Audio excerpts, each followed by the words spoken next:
2018 ও 2019 সালের WBP SI পরীক্ষায় আসা অঙ্ক থেকে বাছাই করা 15টা অঙ্কের প্রশ্ন নিয়ে এই সিরিজ। প্রতিটা অঙ্ক সমাধানের জন্য তোমরা 30 সেকেন্ড সময় পাবে। চলো আজকের সেশন শুরু করা যাক। প্রথম প্রশ্নে বলা হয়েছে 3 ব্যক্তির বর্তমান বয়সের অনুপাত 4:7:9। 8 বছর আগে তাদের বয়সের যোগফল ছিল 56। তাদের বর্তমান বয়স নির্ণয় করুন। তোমাদের সময় শুরু এখন।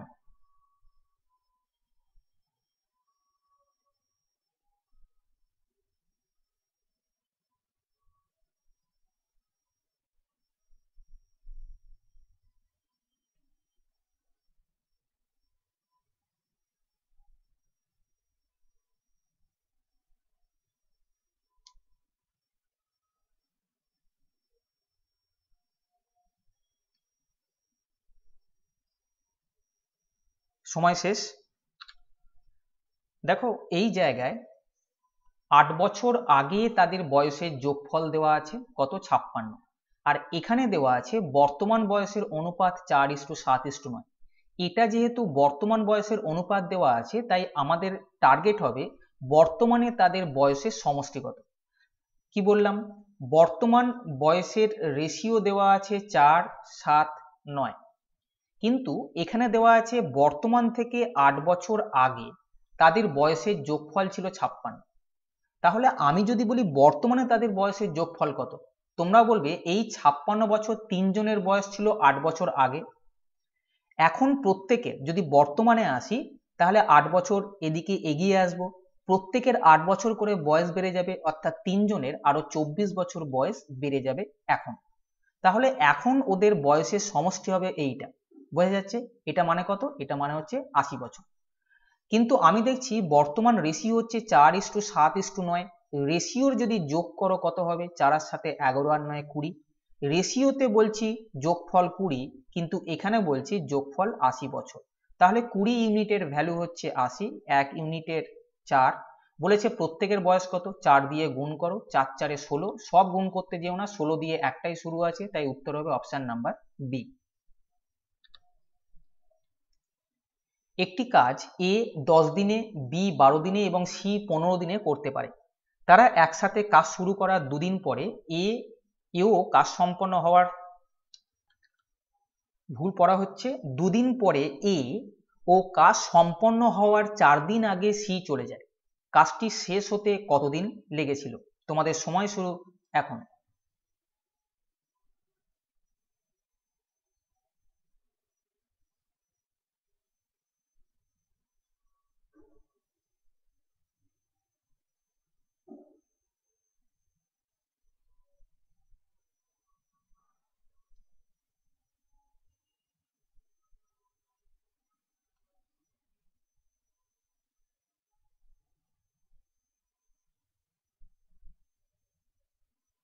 সময় শেষ। দেখো আমি যদি বলি যে এখানে কাজ শুরু হয়েছে, এইখানে গিয়ে কাজ শেষ হয়েছে, বলেছে তারা একসাথে কাজ শুরু করার দুদিন পরে এ চলে গেছে। মানে এখানে যদি কাজ তিনজনে একত্রে শুরু করে, এই দুদিনে কারা কারা কাজ করলো? তিনজনে একত্রে কাজ করেছে, এ বি সি তিনজনে কাজ করলো। আবার বলেছে কাজ শেষ হওয়ার 4 দিন আগে সি চলে যাচ্ছে। এখানে যদি কাজ শেষ হয় এই 4 দিন আগে, অর্থাৎ এটা 4 দিন, এই 4 দিন আগে সি চলে গেছে। তাহলে এই 4 দিনে কে কাজ করবে? এই 4 দিনে কাজ করবে বি। তার কারণ এ বি সি এই দুদিন কাজ করার পর এ চলে গেছে, তাহলে এখন কাজ করছিল বি আর সি মিলে। এই পর্যন্ত তিনজনে কাজ করেছে, তারপরে বি আর সি কাজ করছিল, কেন এ চলে গেছে। এই পর্যন্ত বি আর সি কাজ করার পরে সি 4 দিন আগে সি চলে যাচ্ছে, অর্থাৎ এখান থেকে 4 দিন আগে সি চলে যাচ্ছে। এই জায়গাটা শুধু বি কাজ করেছে এবং এই জায়গাটায় বি আর সি কাজ করেছে। দেখো আমরা আলটিমেটলি 4 দিন আর 2 দিন দেখতে পাচ্ছি, অর্থাৎ 6 দিনের কাজ হয়ে গেছে। এই যে জায়গাটা, এটা কতদিন যদি বার করতে পারি, তাহলে কিন্তু আমাদের টোটাল কতদিন সময় লেগেছিল সেটা আমরা বার করতে পারি। আমরা কিভাবে অঙ্কগুলো করি? এ বি সি 10, 12 এবং 15 দিনে একটা কাজ করতে পারে। যে কাজটা করতে পারে সেটা হচ্ছে এদের লসাগু। 10, 12 এবং 15 লসাগু 60, তাহলে টোটাল ওয়ার্ক হচ্ছে 60। এই টোটাল ওয়ার্ককে আমরা এই 10 দিয়ে ভাগ করব। আমি বলবো কি এ 10 দিনে এই টোটাল ওয়ার্ক অর্থাৎ 60 কাজ করছে। একদিনে কত করছে? 60কে 10 দিয়ে ভাগ। তাহলে আমরা এই ফিগারটাকে যদি এই ফিগার দিয়ে ভাগ করি, যেটা বেরোবে অর্থাৎ 60কে 10 দিয়ে ভাগ করে যে 6 বেরোলো, আমি বলবো এই 6টা হচ্ছে এ প্রতিদিন কতটা কাজ করে। একই রকম ভাবে 60কে 12 দিয়ে ভাগ করলে 5 পাবো, 60কে 15 দিয়ে ভাগ করলে 4 পাবো। আমি বলবো বি প্রতিদিন কাজ করছে 5 ইউনিট, সি প্রতিদিন কাজ করছে 4 ইউনিট। বোঝা যাচ্ছে? এই জায়গায় এ বি সি কাজ করেছে। এ যদি কাজ করে প্রতিদিন 6 কাজ করবে, বি কাজ করলে প্রতিদিন 5 কাজ করবে এবং সি কাজ করলে প্রতিদিন 4 করে কাজ করবে। তাহলে 6 আর 5 11 আর 4 15 পার ডে এরা তিনজনে মিলে কাজ করার কথা। প্রতিদিন যদি 15 ইউনিট করে কাজ করে, এই 2 দিনে 15 দুগুণে 30 ইউনিট কাজ করেছে, মানে এই জায়গায় 30 ইউনিট কাজ কমপ্লিট হয়েছে। বোঝা যাচ্ছে? আবার দেখো শেষ 4 দিন বি একা কাজ করেছে, বি প্রতিদিন 5 করে কাজ করে, তাহলে এই 4 দিনে বি কতটা কাজ করবে? তোমরা বলবে প্রতিদিন 5 করে করলে 4 দিনে করবে 20 ইউনিট। আমি এখানে লিখছি এই 20 ইউনিট কাজ করলো বি। তাহলে আমি দেখলাম যে এই জায়গায় আর এই জায়গায় টোটাল কতটা কাজ হচ্ছে, এখানে 30 কাজ হয়েছে আর এখানে 20 কাজ হয়েছে, অর্থাৎ 50 কাজ হয়ে গেছে। কাজ কতটা বাকি আছে? আমি বলেছিলাম কি টোটাল ওয়ার্ক হচ্ছে 60, তাহলে এখন কাজ বাকি আছে 60 মাইনাস 50 অর্থাৎ 10 ইউনিট কাজ বাকি আছে। এই বাকি কাজটা কোথায় হয়েছে? এই জায়গায় হয়েছে। কারা করেছে? বি আর সি মিলে করেছে। বি প্রতিদিন 5 করে কাজ করে, সি প্রতিদিন 4 করে কাজ করে, অর্থাৎ প্রতিদিন দুজনে মিলে 9 কাজ করে। প্রতিদিন যদি 9 কাজ করে তাহলে 10 কাজ হতে কত সময় লাগবে? তোমরা বলবে 10/9, এই এতদিন সময় লাগবে। তাহলে আমি দেখলাম এখানে যে কাজটা হয়েছে সেটা 10/9 দিনে হয়েছে। বলেছে মোট কত দিনে শেষ হয়েছে? আমি বলেছিলাম মোট এখানে 2 দিন, এখানে 4 দিন, 2 আর 4 6 দিন, প্লাস এখানে লাগলো আরো 10/9 দিন। তাহলে 6 9 54, 10 64/9 দিন সময় লেগেছে, যেটা অপশন নাম্বার সিতে আছে। পরের প্রশ্নে বলেছে একটি নল কোনো ট্যাঙ্ক 6 ঘন্টায় পূর্ণ করে, ট্যাঙ্কটি অর্ধপূর্ণ হলে এইরকম আরো 3টি নল খুলে দেওয়া হয়, ট্যাঙ্কটি পূর্ণ করতে মোট কত সময় লাগবে? তোমাদের সময় শুরু এখন।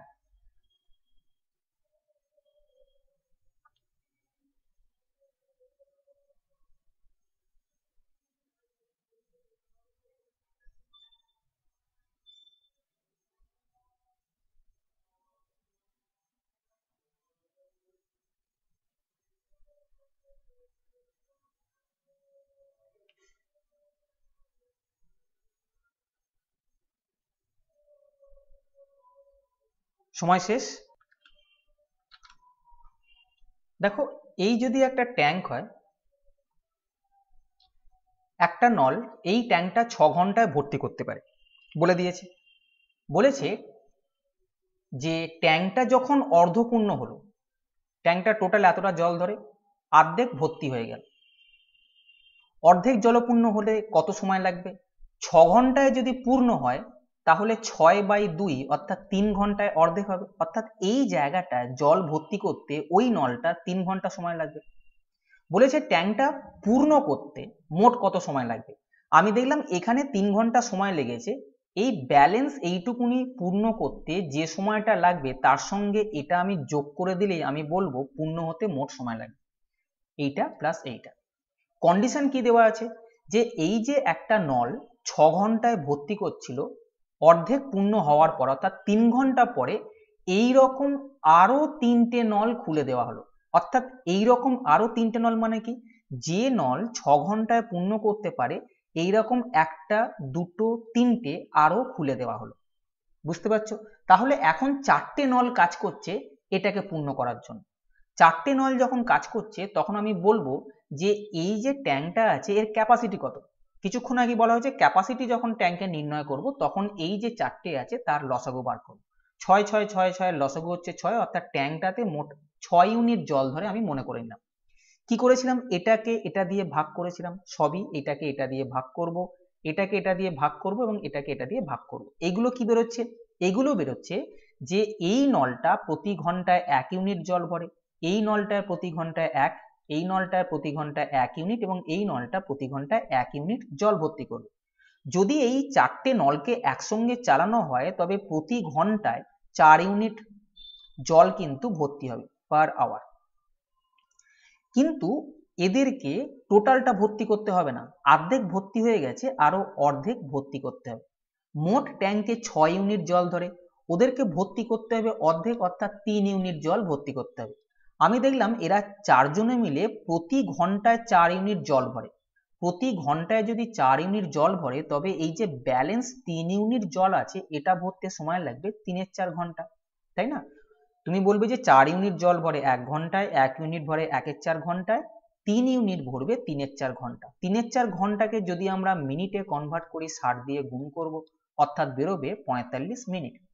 তাহলে এখানে 3 ঘন্টা লেগেছিল, এখানে 45 মিনিট লাগছে, টোটাল সময় লাগছে 45 মিনিট আর 3 ঘন্টা, অর্থাৎ 3 ঘন্টা 45 মিনিট, যেটা অপশন নাম্বার বিতে আছে। পরের প্রশ্নে যাওয়ার আগে একটা কথা বলে দিই, পাটিগণিতের বাছাই করা প্রশ্ন নিয়ে বাংলা ভাষায় একটা প্র্যাকটিস পেপার তৈরি করা হয়েছে, যেখানে প্রচুর প্রশ্ন আছে শুধুমাত্র নিজেকে ঝালিয়ে নেওয়ার জন্য।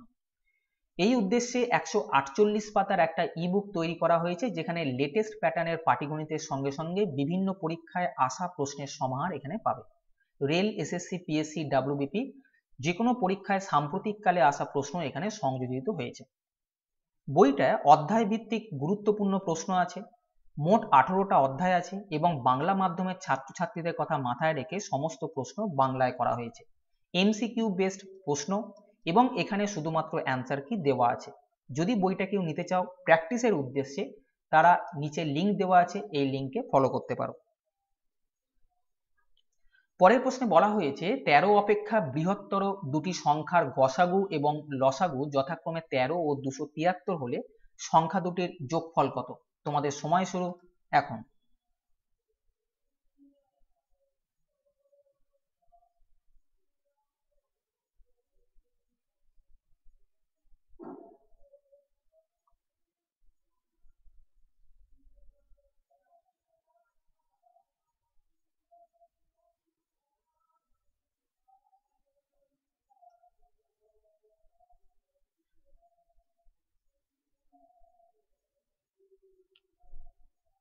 সময় শেষ। দেখো এই অঙ্কগুলোর ক্ষেত্রে কি বলেছে, 13 অপেক্ষা বৃহত্তর দুটো সংখ্যার গসাগু দেওয়া আছে কত? 13। গসাগু যেটা দেওয়া থাকবে তার সঙ্গে একটা x ধরে নিয়ে তুমি বলবে একটি সংখ্যা 13x, আর ওই গসাগুর সঙ্গে y লিখে তুমি বলবে অপর একটা সংখ্যা হচ্ছে 13y। বুঝতে পারছো? গসাগুর রেসপেক্টে একটা সংখ্যা 13x আর একটা সংখ্যা 13y ধরবো। বলেছে এই যে সংখ্যা দুটো আছে এদের লসাগু 273। আমি দেখবো আমি যে সংখ্যা দুটো এখানে লিখলাম তাদের লসাগু কত, অর্থাৎ 13x আর 13y এর লসাগু কত? তোমরা বলবে 13x আর 13y এর লসাগু হচ্ছে 13xy, কিন্তু প্রশ্নে দেওয়া আছে 273। তাহলে আমি বলবো 13xy সমান 273। xy সমান কত? 13 দিয়ে কাটো, 13 দুগুণে 26 অর্থাৎ 21। এখানে x আর y কি পরস্পর মৌলিক দুটো সংখ্যা। যখন আমরা x আর y লিখছি এটা খেয়াল রেখো, এরা পরস্পর মৌলিক দুটো সংখ্যা হবে। পরস্পর মৌলিক বলতে বুঝবো ওই দুটো সংখ্যার গসাগু এক হবে। তাহলে x আর y দুজনের গুণফল হচ্ছে 21। আমরা দেখবো দুটো সংখ্যার গুণফল 21 কিভাবে আসতে পারে। তোমরা বলবে 3 7 21 অথবা 21 1 21। তার মানে এদের মধ্যে যে কোনো একটা x যে কোনো একটা y, এদের মধ্যেও তাই, যে কোনো একটা x যে কোনো একটা y। এবার আমি যদি এইটাকে x মনে করি আর এটাকে y মনে করি তাহলে কি হবে, একটা সংখ্যা হবে 3 13 39, কেন x এর মান আমি 3 মনে করছি। আর একটা সংখ্যা হবে 13 × 7 অর্থাৎ 91। বোঝা যাচ্ছে?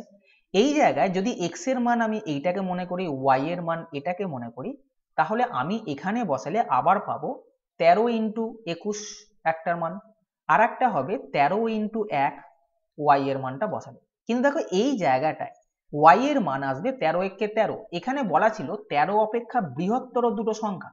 এখানে যদি একটা সংখ্যা 13 হয়ে যায় তাহলে 13 অপেক্ষা বৃহত্তর না, তাহলে আমি এই যে অপশনটা ছিল এটাকে নেবো না, তার কারণ এটা 13 অপেক্ষা বৃহত্তর সংখ্যা দিচ্ছে না। তাহলে আমরা নেবো এইটা, দেখো দুটোই হচ্ছে 13 থেকে বড় সংখ্যা। তাহলে একটা সংখ্যা 39 আর একটা সংখ্যা 91।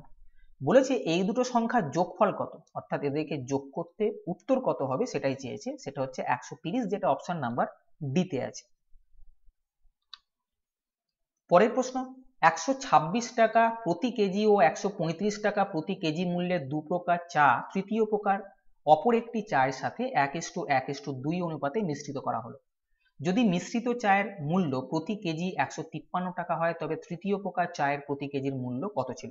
তোমাদের সময় শুরু এখন।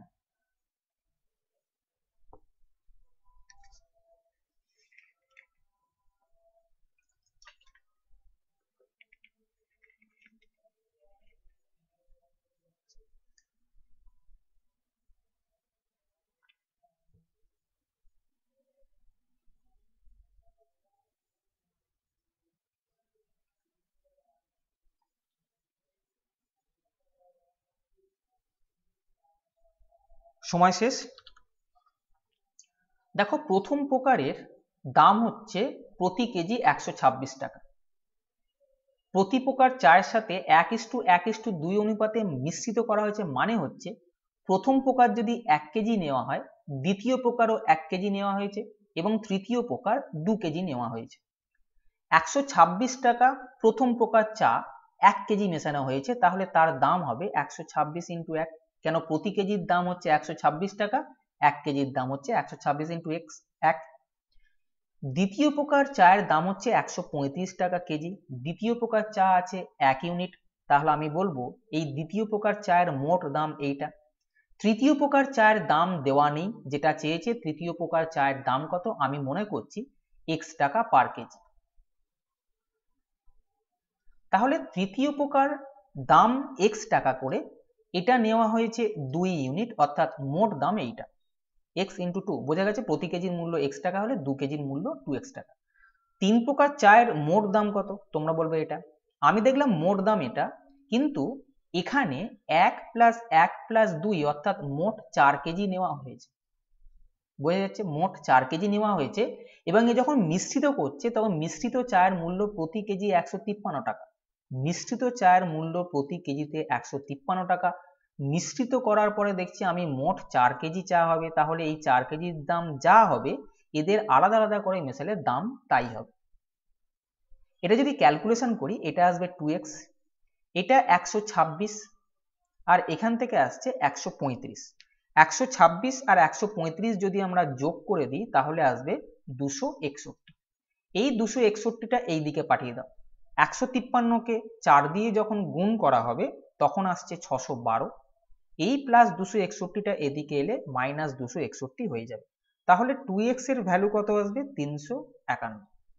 x এর ভ্যালু 175.5, অর্থাৎ তৃতীয় প্রকার চায়ের প্রতি কেজির মূল্য 175.50 টাকা, যেটা অপশন নাম্বার এতে আছে।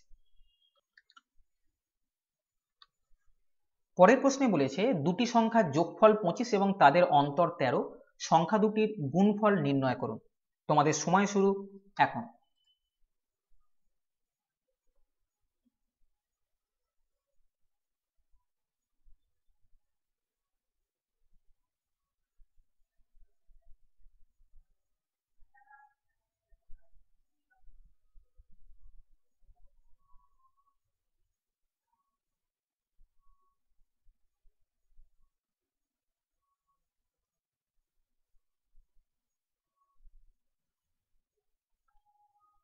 সময় শেষ।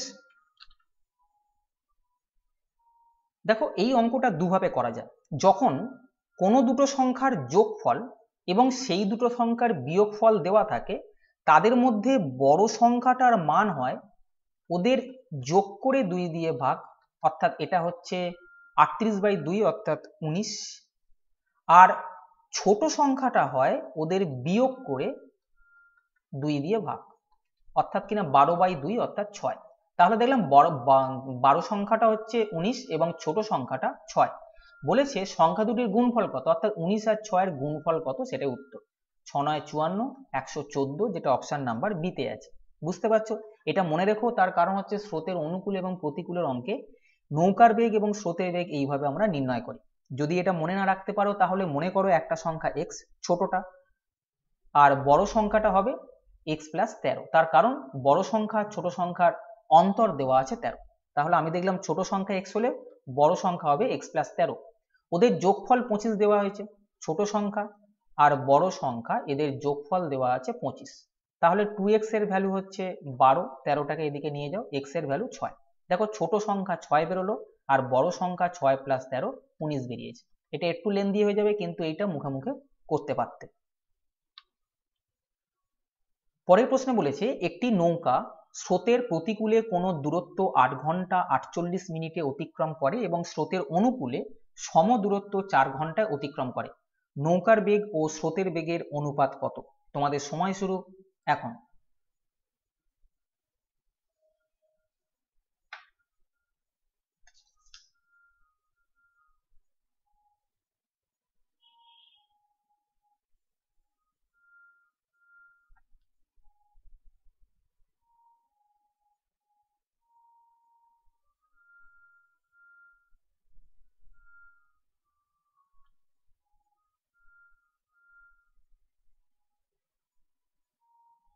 সময় শেষ। দেখো আমি প্রথমে নৌকার বেগটাকে x কিমি/ঘন্টা আর স্রোতের বেগকে y কিমি/ঘন্টা ধরে নিলাম। বলেছি নৌকার বেগ ও স্রোতের বেগের অনুপাত অর্থাৎ x/y অথবা x:y এই মানটা নির্ণয় করতে হবে, নৌকার বেগ বাই স্রোতের বেগ। এটা আমি প্রথমে দেখে নিলাম। এই জায়গায় 8 ঘন্টা 48 মিনিট দেওয়া আছে। 8 ঘন্টা 48 মিনিট মানে 8 পূর্ণ 48/60 ঘন্টা। এটাকে 12 দিয়ে কাটো, 44 এর 5 ঘন্টা। আমি এটাকে নির্ণয় করলাম 44/5 ঘন্টা। এবার অনুকূল আর প্রতিকূল বেগ বলতে কি বোঝায়? অনুকূল বেগ আর প্রতিকূল বেগ, অনুকূল বেগ মানে হচ্ছে নৌকার বেগের সঙ্গে স্রোতের বেগটা যোগ, আর প্রতিকূল বেগ মানে নৌকার বেগ থেকে স্রোতের বেগ মাইনাস। এই বেগ মানে প্রতি ঘন্টায় কতটা, অর্থাৎ অনুকূল স্পিড। আমি এটা স্পিড লিখছি, এটা অনুকূলের স্পিড আর এটা প্রতিকূলের স্পিড। আমরা জানি distance is equal to speed into time. অনুকূলে স্পিড হচ্ছে x + y, অনুকূল 4 ঘন্টায় গেছে, অনুকূলে টাইম কত লেগেছে 4 ঘন্টা।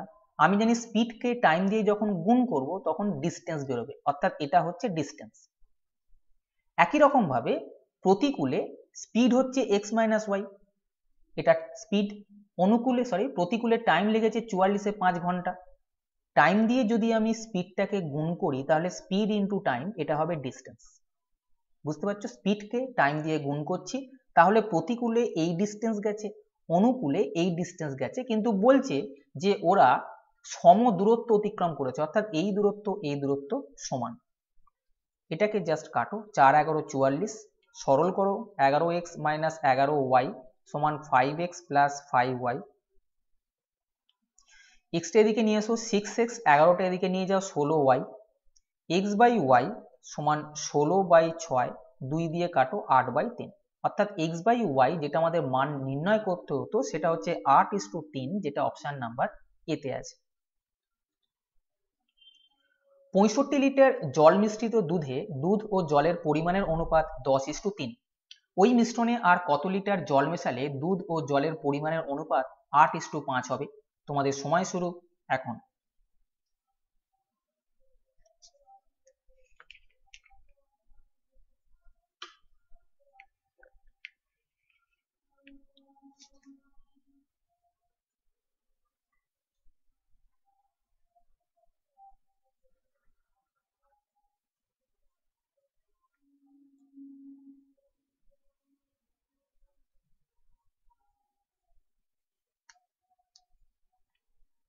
সময় শেষ।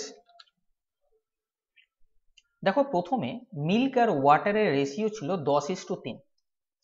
এরপরে এখানে জল মেশানো হলো, জল ছিল যা মেশানো হলো মানে জলের পরিমাণ বাড়বে। দুধ যেহেতু মেশানো হয়নি, দুধের পরিমাণ যা ছিল অর্থাৎ 10 থাকলে 10ই থাকবে, কিন্তু বলছে যে জল ঢালার পরে দুধ ও জলের রেশিও 8:5 হয়ে গেল। আমি কি বললাম যে জল 3 ছিল, জল বাড়বে কারণ জল মেশানো হয়েছে, কিন্তু দুধ তো ঢালা হয়নি, তাই এটা কিন্তু বাড়ার কথা না বা কমারও কথা না, এটা একই থাকার কথা, কিন্তু এটা এক নেই। তাই এই দুটোকে একই করে নিতে হবে। কি করে করবে? 10 আর 8 এর লসাগু বার করো, সেটা হচ্ছে 40। অর্থাৎ একে 40 করার জন্য আমি 4 দিয়ে গুণ করব, একে 40 করার জন্য আমি 5 দিয়ে গুণ করব। একটা পার্টকে গুণ করা যায় না, রেশিও থাকলে পুরো পার্টকে গুণ করতে হয়, অর্থাৎ মিল্ক আর ওয়াটারের রেশিও এখন কি হবে? 4 দিয়ে পুরো এই রেশিওটাকে গুণ করো, 40 আর 3 × 4 = 12। একই রকম ভাবে 5 দিয়ে রেসিডিউটাকে গুণ করলে 40, 5 5 25। দেখো শুধুমাত্র ওয়াটার মেশানো হয়েছিল, মিল্ক যা ছিল তাই আছে। ওয়াটার কত মেশানো হলো? 12 ছিল 25 হয়েছে, মানে 13 মেশানো হয়েছে, এটা ঠিক। এবার দেখো প্রথমে 65 লিটার দুধ আর জল ছিল। আমি দেখছি প্রথমে দুধ আর জল কত ছিল? তোমরা বলবে 40 প্লাস 12 অর্থাৎ 52 প্রথমে দুধ আর জল ছিল। প্রশ্নে বলেছে এটা নাকি 65 লিটার ছিল। কি চেয়েছে? কত লিটার জল মেশানো হয়েছে? আমি দেখছি 13 ইউনিট জল মেশানো হয়েছে। এই 13 ইউনিটের ভ্যালু কত লিটার সেটাই বার করতে হবে। আমি দেখছি 52কে 4 দিয়ে ভাগ করলে 13 আসে, তাহলে এটাকে 4 দিয়ে ভাগ করলে আমাদের উত্তর আসবে। তাহলে উত্তর আসবে 65/4 লিটার। 65/4 মানে হচ্ছে 16.14 লিটার, যেটা অপশন নাম্বার এতে আছে। পরের প্রশ্নে বলেছে বাবার বয়স মেয়ের 4 গুণ, যদি 5 বছর পরে তার বয়স মেয়ের বয়সের 3 গুণ হয় তবে আরো 5 বছর পরে তিনি তার মেয়ের বয়সের কত গুণ হবেন? তোমাদের সময় শুরু এখন।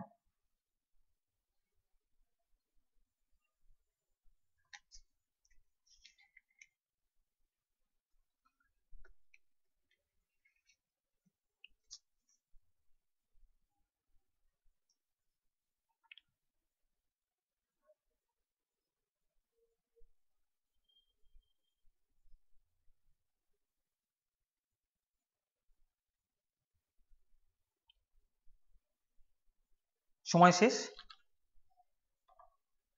বাবা আর মেয়ের কথা বলা হয়েছে। বাবার বয়স মেয়ের বয়সের 4 গুণ, অর্থাৎ মেয়ের বয়স যদি x হয় বাবার বয়স হবে 4x।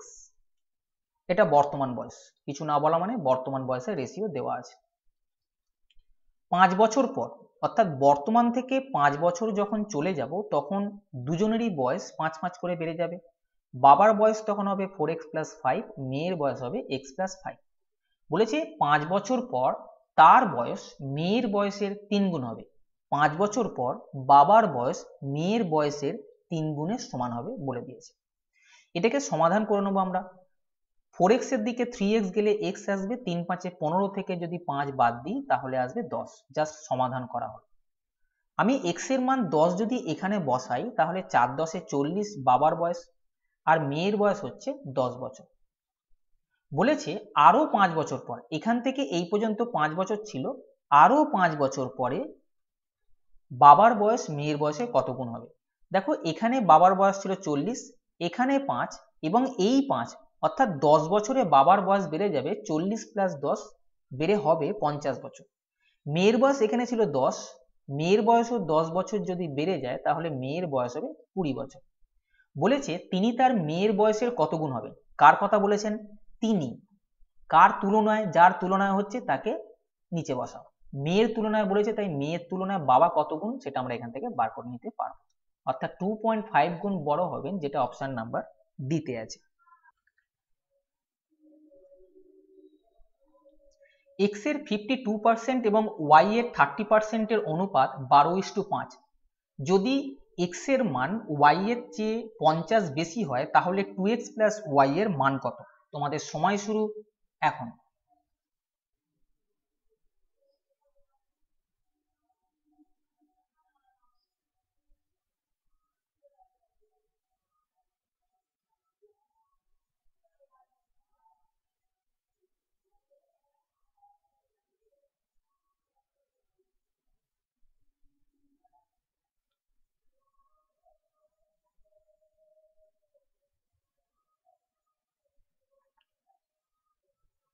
সময় শেষ। x এর 52% এবং y এর 30% এর অনুপাত 12:5 দেওয়া আছে। পার্সেন্টেজ কেটে দাও। 4 দিয়ে কাটলে 4 13 52, 3 4 12, এটা কাটলে 5 6 30, অর্থাৎ x/y এটা আসছে 18/13। পরে যে ডাটা দিয়েছে x এর মান y এর চেয়ে 50 বেশি। আমি এখানে দেখছি x 18, y 13, তাহলে x এর মান y এর তুলনায় 5 বেশি দেখতে পাচ্ছি, 5 ইউনিট। x এর মান 18, y এর মান 13 হলে x কতটা বড়? 5 বড়। কিন্তু প্রশ্নে দিয়েছে 50 বেশি, আমি বলছি 5, ওরা বলছে 50, তাহলে 1 ইউনিটের ভ্যালু কত? তোমরা বলবে 10। 1 ইউনিটের ভ্যালু যদি 10 হয় তবে x এর মান 18 ইউনিট, x এর মান হবে 18 10 180 এবং y এর মান হবে 13 10 130। বোঝা গেছে? বলেছে 2x প্লাস y এর মান কত? 2x plus y, 2 into x এর মান 180 বেরোলো আর y এর মান বেরিয়েছে 130। তাহলে এটা হচ্ছে 360 প্লাস 130 অর্থাৎ 490, যেটা অপশন নাম্বার বি তে আছে। অমিত তার স্ত্রী সোমার চেয়ে 6 বছরের বড়। তাদের একমাত্র ছেলে বনির বয়স সোমার বর্তমান বয়সের 1/3 অংশ। যদি অমিত এবং বনির বর্তমান বয়সের সমষ্টি 54 বছর হয় তবে বনির জন্মের সময় সোমার বয়স কত ছিল? তোমাদের সময় শুরু এখন।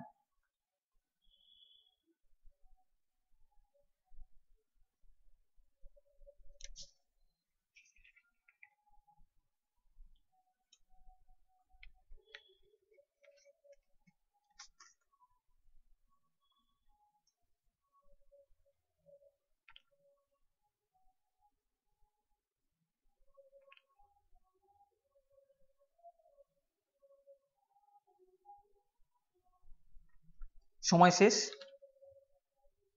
অমিত, তার স্ত্রী সোমা এবং একমাত্র ছেলে বনি। বলেছে বনির বয়স সোমার বর্তমান বয়সের 1/3 অংশ, অর্থাৎ সোমার বয়স যদি 3x হয় তাহলে বনির বয়স হবে 1/3, অর্থাৎ একে 1/3 দিয়ে গুণ করলে আমি পাবো x। বোঝা যাচ্ছে? আগে এদেরকে এইভাবে ক্যালকুলেশন করানো, একে x ধরে x/3 ইত্যাদি করলে কিন্তু ক্যালকুলেশন অসুবিধা হবে।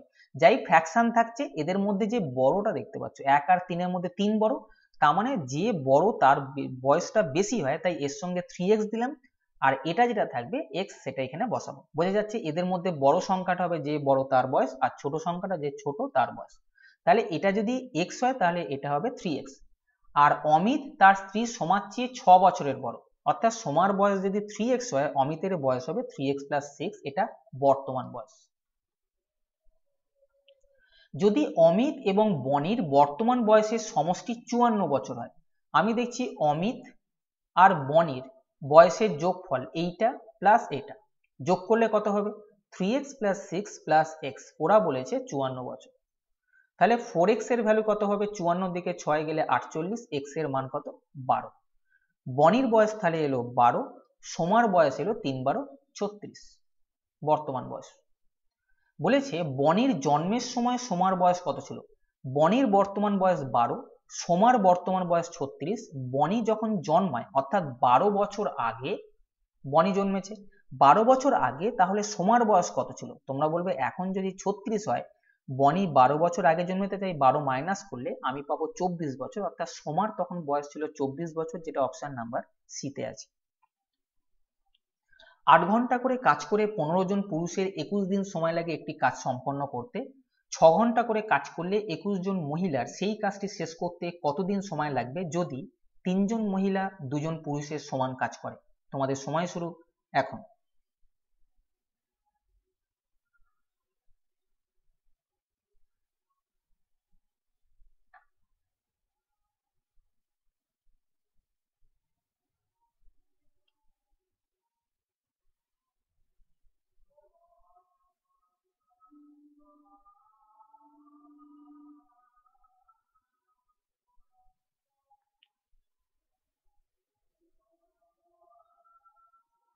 সময় শেষ।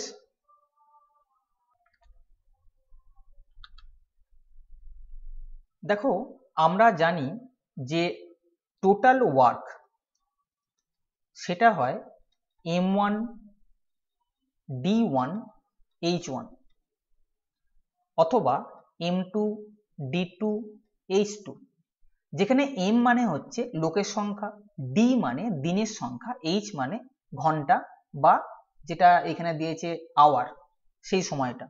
এই কাজটাই যদি পরের লাইনে কেউ করে, অর্থাৎ দ্বিতীয় লাইনে, 2 মানে হচ্ছে দ্বিতীয় লাইনের ডাটা, একই রকম থাকবে। এটা h মানে আওয়ার বা ঘন্টা, d মানে দিন, m মানে হচ্ছে লোক সংখ্যা।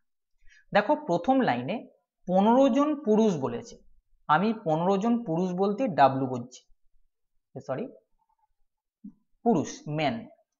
তাই এম দিলাম। 21 দিন 21 লিখলাম। 8 ঘন্টা করে কাজ করছে তাই 8 লিখলাম। এই কাজটাই করছে, অর্থাৎ সমপরিমাণ কাজ করছে কারা, 6 ঘন্টা করে, অর্থাৎ এইচ এর ভ্যালু দিয়েছে 6, 21 জন মহিলা, অর্থাৎ এখানে যে লোক সংখ্যা না দিয়ে মহিলার সংখ্যা দিয়েছি 21, যেহেতু মহিলার সংখ্যাতে আমি ডাব্লু লিখছি, চেয়েছে দিন কত লাগবে, অর্থাৎ ডি এর ভ্যালু বা ডি টুর ভ্যালু যাই বলো না কেন, এটা এখানে আমি বসালাম। কতদিন লাগবে ডি এর ভ্যালু তোমাকে বার করতে। এখানে আরেকটা ডাটা দিয়েছে 3 জন মহিলা 2 জন পুরুষের সমান। 3 জন মহিলা 2 জন পুরুষের সমান, 2 জন পুরুষ সমান 3 জন মহিলা। আমি যদি 2 জন পুরুষ সমান 3 জন মহিলা হয়, দেখো এই জায়গায় আমাদের বার করতে হবে ডি এর ভ্যালু। এখানে এক্সট্রা দেখতে পাচ্ছি ডাব্লু আছে, এম আছে, তাহলে ডাব্লু আর এম কে কাটতে হবে, তবেই আমি ডি এর ভ্যালু বার করতে পারবো। তার মানে এখানে যে 21 ডাব্লু আছে তার বদলে আমাকে টোটালটাকে লোকে কনভার্ট করতে হবে, অর্থাৎ এম এ কনভার্ট করতে হবে, অথবা এখানে যে 15 এম দেয়া আছে এটাকে আমি ডাব্লুতে কনভার্ট করব, তাহলে ডাব্লু ডাব্লু অথবা এম এম কেটে যাবে।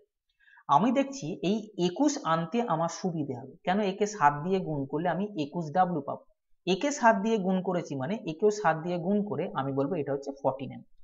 অর্থাৎ 21 জন মহিলা মানে কিন্তু 14 জন পুরুষ, সেটা আমি বলতে পারি। তাই এই 21 জন মহিলার জায়গায় আমি 14 জন পুরুষ লিখব। ডি যেরম আছে 6 যেরম আছে, এদিকে ছিল 15 এম ইন্টু 21 ইন্টু 8। এবারে দেখো এম এম কেটে যাচ্ছে, 7 দিয়ে কাটলে 3 7 21, 7 দুগুণে 14, এখান থেকে 3 দিয়ে কাটলে 3 দুগুণে 6, এখানে 4 দুগুণে 8, এখানে 2 দুগুণে 4, তাহলে দিন পেলাম 15 দুগুণে 30। তাহলে নির্ণেয় দিন হচ্ছে 30, যেটা অপশন নাম্বার বি তে আছে। পরের প্রশ্নে বলেছে একটি আয়তক্ষেত্র ও একটি বর্গক্ষেত্রের ক্ষেত্রফলের পার্থক্য 35 সেমি স্কোয়ার। যদি আয়তক্ষেত্রটির দৈর্ঘ্য এবং প্রস্থ বর্গক্ষেত্রটির বাহুর তুলনায় যথাক্রমে 50% বেশি এবং 10% কম হয়, তাহলে আয়তক্ষেত্রটির ক্ষেত্রফল কত? আমার মনে হয় 2018 আর 19 সালে যে কটা প্রশ্ন এসেছে তার মধ্যে এটাই ভালো প্রশ্ন। তোমাদের সময় শুরু এখন।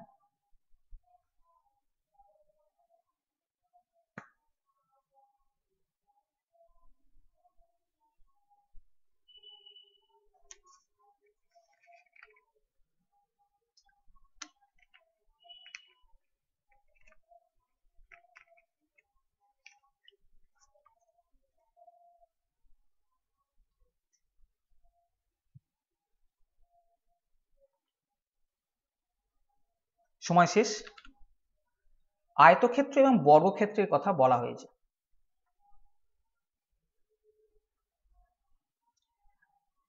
বলেছে আয়তক্ষেত্র একটি বর্গক্ষেত্রের ক্ষেত্রফলের পার্থক্য 35, ঠিক আছে। যদি আয়তক্ষেত্রের দৈর্ঘ্য এবং প্রস্থ বর্গক্ষেত্রের বাহুর তুলনায় 50% বেশি এবং 10% কম হয়, 50% একে যদি আমি ফ্র্যাকশনে বার করি 50/100 আসবে। 50/100 মানে হচ্ছে 1/2। আমি 50% এর কাছে 1/2 লিখছি। এবং 10% মানে 10/100, একইভাবে ক্যালকুলেশন করে 10/100, 10/100 কাটলে আসবে 1/10। বোঝা যাচ্ছে পার্সেন্টেজকে ফ্র্যাকশনে কনভার্ট করে। এখানে বলছি যে আয়তক্ষেত্রের দৈর্ঘ্যটা বর্গক্ষেত্রের বাহুর তুলনায় 1/2 বেশি, অর্থাৎ বর্গক্ষেত্রের বাহু যদি 2 হয়, আয়তক্ষেত্রের দৈর্ঘ্য 1 বেশি, অর্থাৎ আয়তক্ষেত্রের দৈর্ঘ্য হবে 3। আমি এটা কি করলাম, দৈর্ঘ্য বার করছি। তাহলে বর্গক্ষেত্রের বাহুর দৈর্ঘ্য যদি 2 হয়, আয়তক্ষেত্রের দৈর্ঘ্য হবে 1 বেশি, অর্থাৎ 3। একই রকম ভাবে বলেছে প্রস্থ 10% কম, অর্থাৎ 1/10 কম, অর্থাৎ বর্গক্ষেত্রের বাহুর দৈর্ঘ্য যদি 10 হয় তাহলে আয়তক্ষেত্রের প্রস্থ 1 কম, অর্থাৎ 9 হবে। বুঝতে পারছো এটা কি বার করলাম, আয়তক্ষেত্রের প্রস্থ। কিন্তু তোমরা জানো বর্গক্ষেত্র মানে হচ্ছে 4টে বাহুর দৈর্ঘ্যই সমান হবে। আমি দেখছি এখানে বর্গক্ষেত্রের বাহুর দৈর্ঘ্য 2, এখানে বর্গক্ষেত্রের বাহুর দৈর্ঘ্য 10, এটা হবে না, তার কারণ বর্গক্ষেত্রের দৈর্ঘ্য সমান হবে, বাহুর দৈর্ঘ্য সমান হবে। তাই একে 10 করার জন্য 5 দিয়ে পুরো এই রাশিটাকে গুণ কর। আমি যদি এটাকে 5 দিয়ে গুণ করি তাহলে বর্গক্ষেত্রের বাহুর দৈর্ঘ্য হয়ে যাবে এটা 5 দুগুণে 10, আর 5 দিয়ে একে যদি গুণ করি তাহলে আয়তক্ষেত্রের দৈর্ঘ্য হয়ে যাবে 3 5 15। আয়তক্ষেত্রের দৈর্ঘ্যকে আয়তক্ষেত্রের প্রস্থ দিয়ে গুণ করলে ক্ষেত্রফল পাওয়া যায়। তাহলে আয়তক্ষেত্রের ক্ষেত্রফল কত? 15কে 9 দিয়ে গুণ করলে পাবো 135 বর্গক্ষেত্রের ক্ষেত্রফল কত? বর্গক্ষেত্রের ক্ষেত্রফল হচ্ছে বাহু স্কয়ার অর্থাৎ 10 স্কয়ার, যা কিনা 100। এটা বর্গক্ষেত্রের ক্ষেত্রফল বেরোলো, এটা আয়তক্ষেত্রের ক্ষেত্রফল বেরোলো। বর্গক্ষেত্রের ক্ষেত্রফল আর আয়তক্ষেত্রের ক্ষেত্রফলের ডিফারেন্স এটা, ওরা কিন্তু প্রথমেই বলে দিয়েছে ডিফারেন্স 35 বর্গ সেমি। তাহলে আমি দেখলাম 35 ইউনিট ওদের পার্থক্য, প্রশ্নে দেওয়া আছে 35 বর্গ সেমি, তাহলে 1 ইউনিটের ভ্যালু হচ্ছে 1 বর্গ সেমি। চেয়েছে আয়তক্ষেত্রের ক্ষেত্রফল কত? আয়তক্ষেত্রের ক্ষেত্রফল 135 ইউনিট, তাহলে 135 ইউনিটের ভ্যালু হবে 135 বর্গ সেমি, যেটা অপশন নাম্বার ডিতে আছে। দুটি প্রার্থীর মধ্যে একটি নির্বাচনে ভোটাররা তাদের ভোট দিয়েছেন, যার মধ্যে 2% ভোট অবৈধ ঘোষণা করা হয়েছিল। একজন প্রার্থী 9261টি ভোট পেয়েছেন, যা মোট বৈধ ভোটের 75% ছিল। মোট ভোটার সংখ্যা নির্ণয় করুন। তোমাদের সময় শুরু এখন।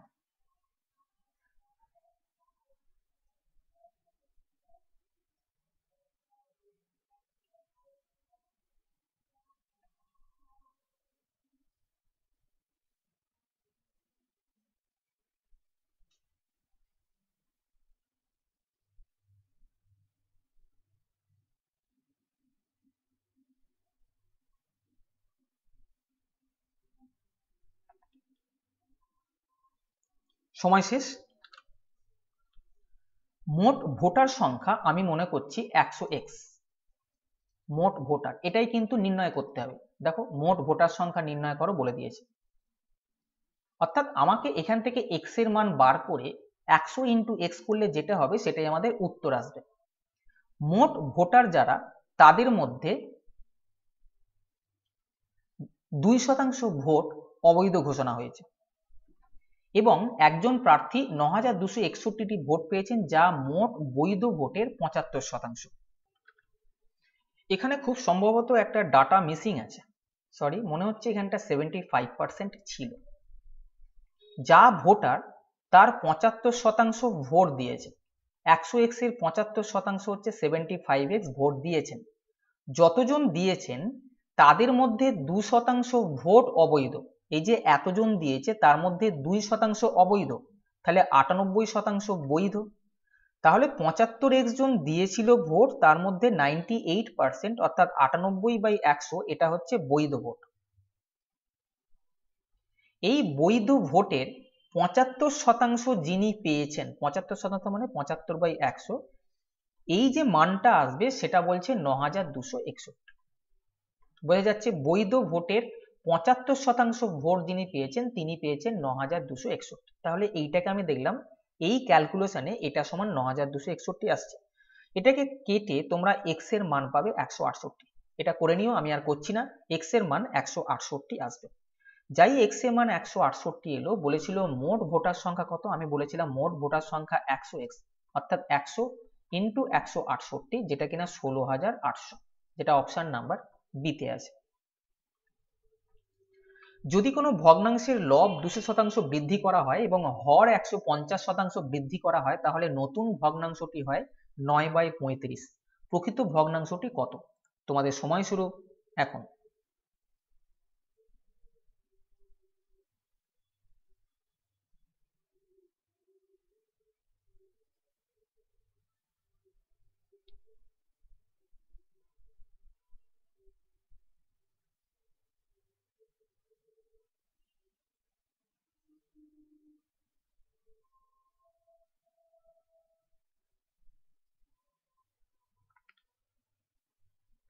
সময় শেষ। প্রকৃত ভগ্নাংশটি x/y মনে করে না। এটা লব, এটা হর। মনে রাখবে লহ মানে লব উপরে থাকে, হর নিচে থাকে, অনেকেই গন্ডগোল করো। এবার দেখো বলছে লব 200% বৃদ্ধি করা হলো, মানে যা ছিল সবসময় কি থাকে? 100 থাকে, 200 বৃদ্ধি করা হলো অর্থাৎ 300% করা হলো। লব যা ছিল সেটাকে 300% করা হলো। হর 150% বৃদ্ধি করা হলো, যেটা থাকে সেটা হচ্ছে 100, বৃদ্ধি করব 150 অর্থাৎ বৃদ্ধি করে হবে 250%। যা কিনা হর ছিল y, সেটা 250% বৃদ্ধি হলো। বোঝা যাচ্ছে? পরীক্ষার সময় কি করবে? বৃদ্ধি করছে, এর সঙ্গে খালি 100 যোগ করে উপরে লিখবে, এর সঙ্গে 100 যোগ করে নিচে লিখবে। এই যে এখন বৃদ্ধি করে ভগ্নাংশটা হচ্ছে 9/35, জাস্ট এইভাবে লিখে দেবো। পার্সেন্টেজ কাটবো, শূন্য কাটো, 5 5 25, 5 6 30, 5 7 35, 3 3 9, 3 2 6। তাহলে x/y এটা বেরোচ্ছে 3/14, অর্থাৎ প্রকৃত ভগ্নাংশ 3/14, যেটা অপশন নাম্বার এতে আছে। তাহলে আজকে এই পর্যন্তই। যদি সেশনটা ভালো লাগে তবে চ্যানেলটা সাবস্ক্রাইব করো এবং বন্ধুদেরকেও শেয়ার করো, যাতে করে তারাও সমানভাবে উপকার পায়। ভালো থেকো, ভালোভাবে পড়াশোনা করো। টাটা।